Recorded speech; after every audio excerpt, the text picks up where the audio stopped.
సంక్రాంతి పర్వదినాన్ని పురస్కరించుకుని శ్రీశైలం మహాక్షేత్రంలో నిర్వహిస్తున్న శ్రీశైల మల్లికార్జున స్వామి బ్రహ్మరాంబాదేవి బ్రహ్మోత్సవాలు భక్తి శ్రద్ధలతో ఆధ్యాత్మిక వైభవంతో ఘనంగా కొనసాగుతున్నాయి.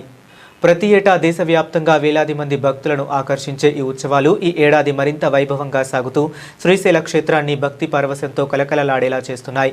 ఈ బ్రహ్మోత్సవాల్లో భాగంగా పుల్లల చెరువు మండలానికి చెందిన గ్రామస్తులు కోలాట ప్రదర్శనలు ప్రత్యేక ఆకర్షణగా నిలిచాయి.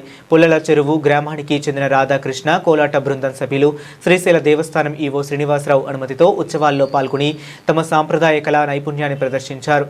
శ్రీశైల పురవీధుల్లో మహిళలు సాంప్రదాయ పట్టు చీరలు ఆభరణాలతో అలంకరించుకొని భక్తి భావంతో లయబద్ధంగా చేసిన కోలాట నృత్యాలు భక్తులను విశేషంగా ఆకట్టుకున్నాయి. ఈ కార్యక్రమానికి గోపవరపు వెంకట గురునాథం, ఈళ్ళ కోటయ్యలతో పాటు కోలాట సమితి సభ్యులు భూలక్ష్మి ఆధ్వర్యంలో సమర్థవంతంగా నిర్వహించారు.